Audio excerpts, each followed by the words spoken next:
Hello everybody and welcome. Today I'm going to be talking about 5 Mystic cards that you should give a second chance to. A little bit of history for myself. Mystic was probably my least favorite class for a while, and honestly, depending on the day, it might actually still be my least favorite class.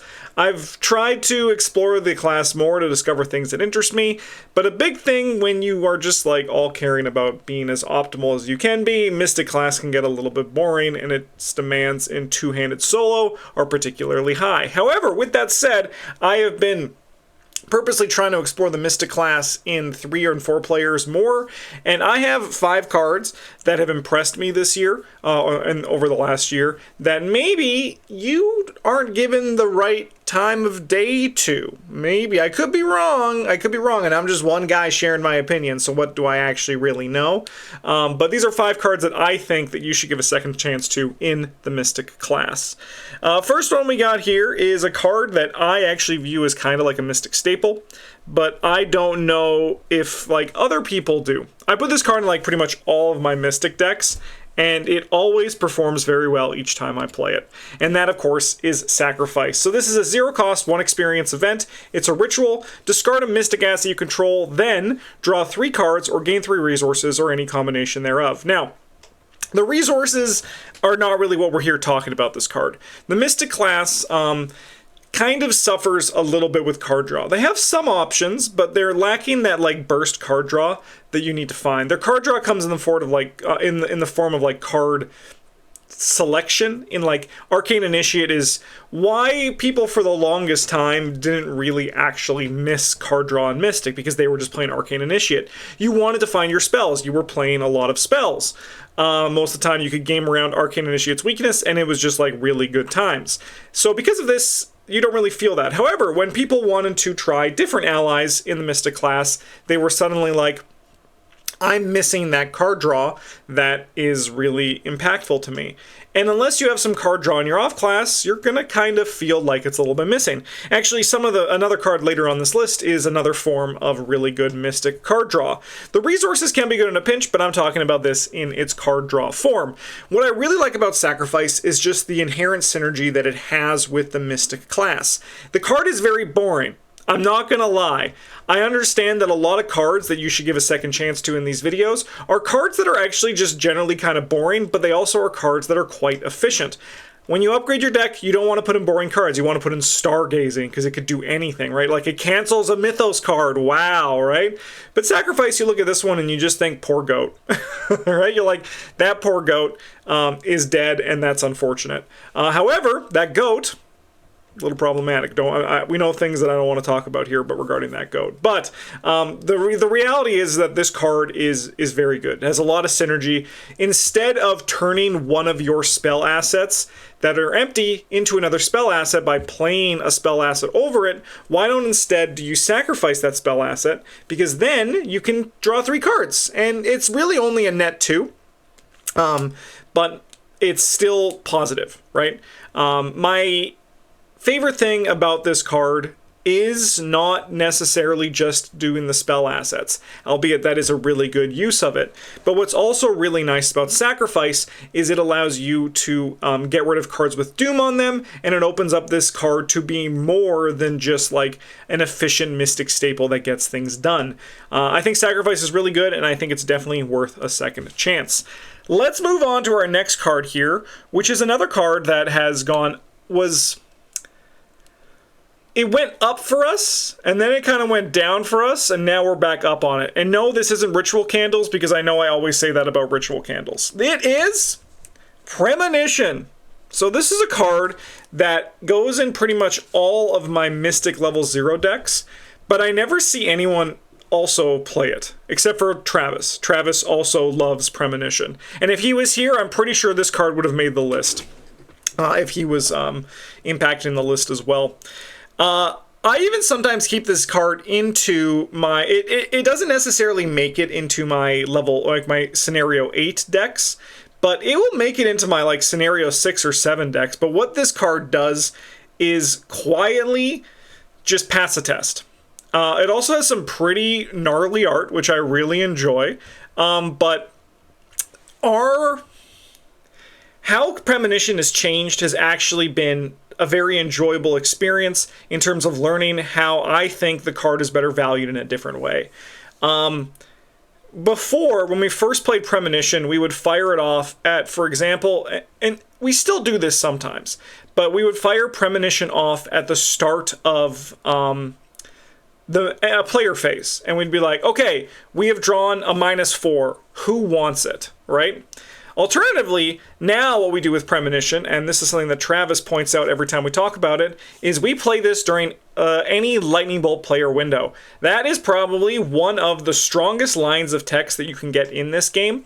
Any effect that can be done in a Lightning Bolt can suddenly just change the evaluation of the card in ways that are really good.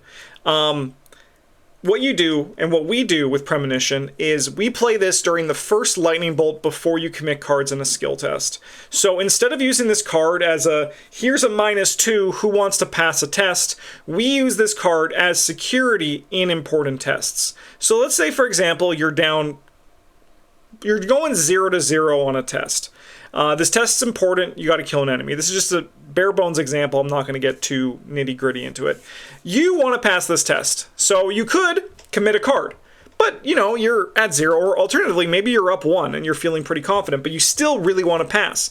I wanna commit a card. I'm gonna commit, I don't know, let's just say like a Guts, right? I'm gonna pass the test. Alternatively, what we use Premonition for is you use this as a kind of soft commit. Am I going to need to commit anything to this test to pass this test? So what it does is important tests. This gives you some security of, do I need to spend my resource to do it? Because what the resource that Premonition asks of you is quite minor. In addition, we also don't hold premonitions for important, we don't wait for the most important tests. If just a test shows up that we really want to pass, we're going to throw a premonition on it. And it really changes the power level of the card, I think. It's not like gangbusters. It's not going to break your game wide open. But what it will do is just give you some assurance. And it's probably a better use of those slots than some of the other stuff that I would put in the past. And now Premonition kind of just lives in my 29th and 30th card in a lot of Mystic decks, especially if I am the support Mystic in 3 players. I play it in 2 players less, but if you're playing 3 or 4 players, play Premonition. You will get value out of it. It's especially great too, going up against a boss enemy, and you're like, okay, you're gonna fight this guy.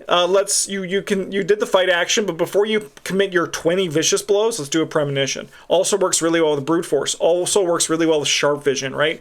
This is the security that premonition can provide, and I think the value of it is really good. Now, how about multiple premonitions? Our next card here is Scrying Mirror. So this is a 3-cost asset, takes up the hand slot, uses 4 secrets as a reaction. After a skill does your location begins, exhaust Scrying Mirror and spend 1 secret. Perform the reveal chaos token step of the test now, before committing cards, instead of after committing cards.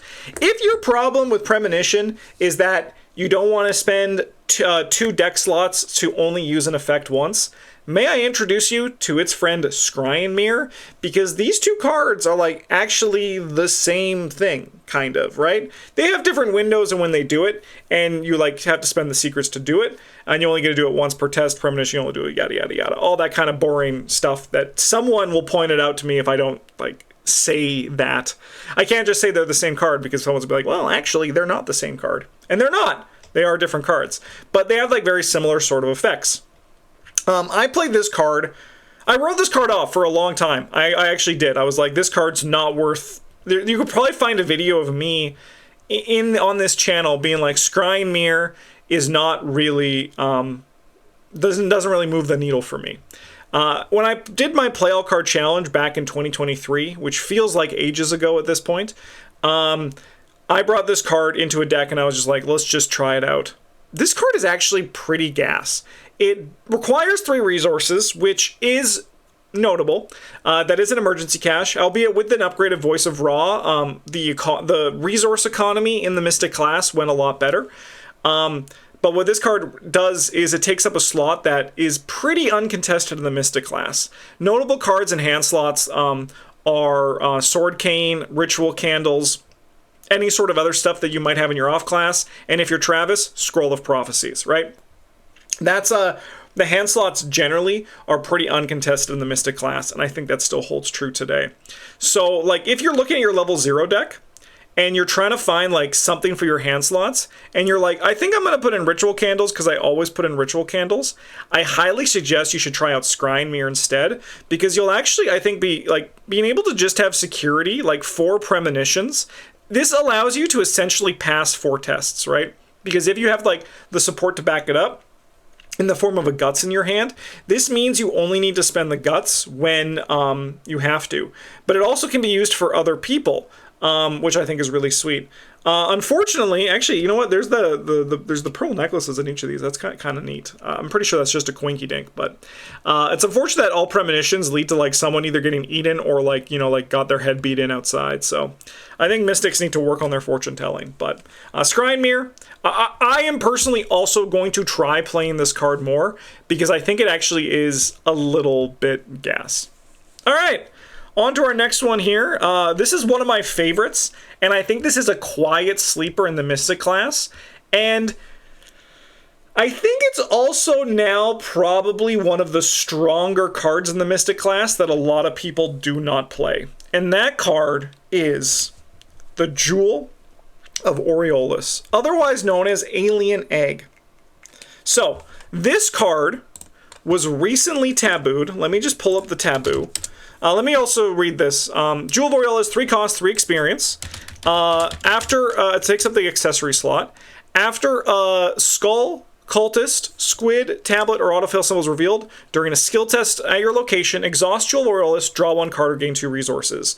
This has been tabooed, like a lot of other cards, to now just read Symbol.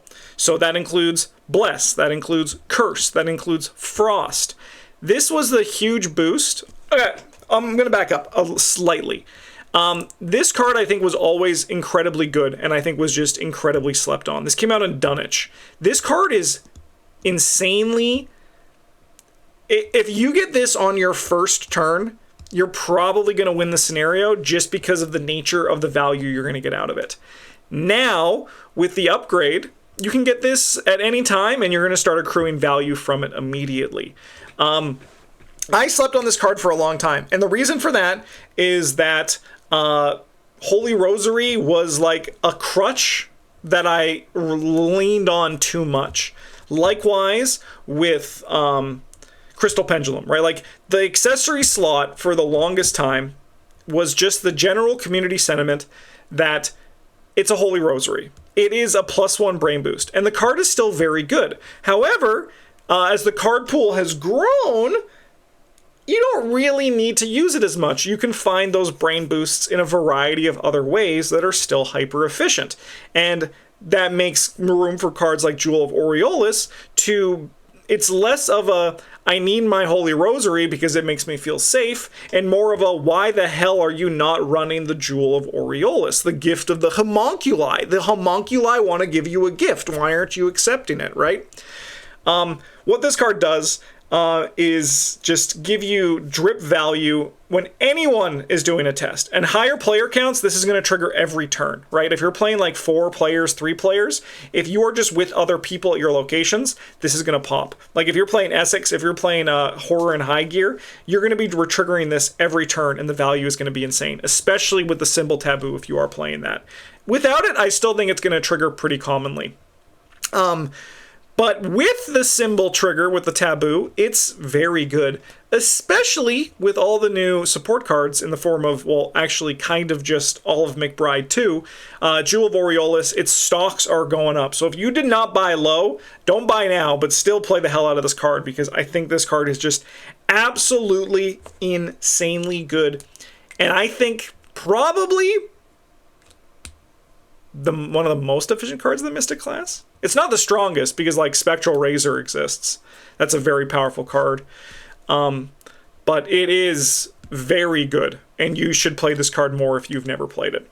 I'm playing it right now in a Kohaku deck, and I'm triggering it every turn. It's like, in the right deck, this card is like A++, like S rank, S tier, right? Like super strong.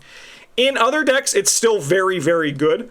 But if you're playing like a deck that cares about your pulling symbol tokens, if this isn't part of your upgrade plan, what the heck are you doing, right? This card is very good. All right. A little warning on this next one. You're going to think I'm crazy, okay? You're going to think I'm insane for this last one here, and I'm just ready to take that, okay? But I need you to bear with me because I actually think this card in the right deck is super playable. And outside of that, I think in 3 or 4 players, this card is just generally playable even if you're not going crazy about it. This is insane to me to say this, and it honestly kind of feels like I'm doing clickbait just because of all the shit we've talked about this card in the past. But believe you me, I do firmly believe this now. My last card here is Wither 4. Given this, I'm going to give you guys some times to get your boos and hisses out. You know, boo, hiss, Wither 4. What are you talking about? What the hell is this doing here? Okay, keep it going. I deserve it. I deserve it. I'm a scumbag. I'm a scumbag. What am I doing? You know, this is a joke. All that kind of stuff. All right. Wither 4. 2 cost, 4 experience. Take up an arcane slot. It's a spell. As an action, fight. This attack uses brain instead of fist. You get +2 brain for this attack. If a skull, cultist, tablet, or squid symbol is revealed during this attack, the attacked enemy gets -1 fight, -1 health, and -1 evade for the remainder of the turn to a minimum of 1. Okay. So, this card did not get tabooed to be symbol tokens like Jewel of Aureolus. And honestly, thank God, because that would have been very good. I don't think this card is like... If you're playing in 2-player, you probably want a different plan than Wither, okay? But this card, with the new stuff, with all of McBride 2, and going hard on token fishing, and just seeing the efficiency of how that has continued,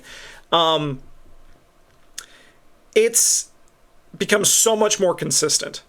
And it's one of those things that when you put it into action, and you suddenly realize, hey, that skull token is now giving me +3 instead of +2, right?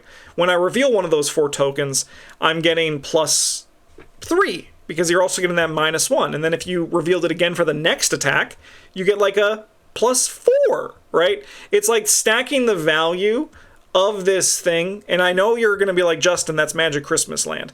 And it isn't. It isn't. In a token manipulation deck, this card's insane.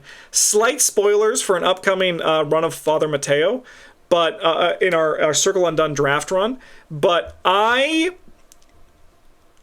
was playing Sign Magic 3, and I chose to run 2 Withers instead of 2 6 cents. Because normally I would go like 2 6 cents and 1 Wither, but I was like, I believe in the Wither. I actually now like firmly believe in the right deck, that this card is actually... We joke about it, and even like Travis has always kind of said that this card ain't bad. And I agree. Now, I used to think I was like, this card is just not consistent. It's not good. The reward actually isn't good, but the reward actually is kind of insane. It does only have the remainder of the turn, admittedly, but this card's only going to go up in value if the more times that there are effects that care about like mystics taking actions with spells or being able to get additional actions with spells. Additionally, I think that we should not neglect a non-charge way to fight that mystics can touch into. Like Shriveling, for example. This was my issue going back at the start of the video of talking about the Mystic class and playing them in 2-player and why they became my least favorite class. Because when I was doing my play all cards and then also the play all investigators, all the Mystics decks started to feel the same because you needed to have a way to consistently deal with enemies in 2 players. So I am now hyper aware of searching for a way in my Mystic deck, to consistently fight smaller enemies without wasting charges on it. Because if you miss a charge-based spell, it's like missing a shot with a firearm. And that's why everyone plays melee weapons instead of firearms for the most part, because firearms are just worse than melee weapons generally. When you look at it just like, if you auto-fail attack against like a ghoul minion versus with a machete versus a 45 automatic, it's going to hurt a lot more with the 45 automatic, right? Just because you wasted one of your precious shots on that, and that carries through into spell assets that use charges, right? So you want to find something that you can kill things with that doesn't require that. And I honestly think that Wither 4, if you ever get there, isn't a bad idea. There's also so many ways to save on experience that even though I think Wither 0 is completely unplayable, I would put it in my decks in the chance of upgrading this to Wither 4 for like 1 experience, right? And then you're set. You just play this, you set it, you forget it, you rotate your other stuff, you do other things. So that's why I think that Wither 4 is actually even a viable option in the search for a non-charge based way to kill enemies as a Mystic. If you're building around it, I think the card is actually insanely good. I think the card is very efficient at getting its jobs done, but you do need to build around it to have this card be fantastic. So like generally I think that I would have called this card like bad or fine in the past, but I actually think now it's pretty good. So it's an upgrade, not a crazy upgrade, but I did end with this one because I did know that this was the freaking weird one. But I do honestly believe it. I do think that Wither has impressed me so much in that Father Mateo deck, and I'm curious to try it again in a few months with a full collection because that one's limited. It's a limited deck and it's doing that good. I can't wait to see it when I can touch into all the pieces in the archetype that really can make it sing. Because Wither, I think it's very good. I think I'm really impressed with this card, and maybe you will build around it, and suddenly you'll be like, wait a minute, I was shit-talking this card, and it got all the pieces, and now suddenly I'm loving the hell out of it. And that's me. I'm loving the hell out of it. But it's also still fun to joke about. It's no Song of the Dead.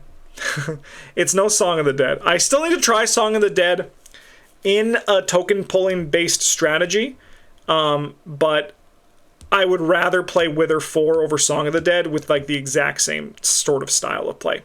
That's just my support now for Wither 4. And with that, that is this video. 5 Mystic cards that you should give a second chance to. Thank you so much for watching. Huge thank you to all of our patrons for supporting the channel. You guys all rock. In the meantime, have a great rest of your Thursday. I'll see you soon for another Arkham video because, you know, we release one every freaking day of the week. I'm kind of a psychopath. Thanks for watching, everybody. Have a good one, and as always, GG's.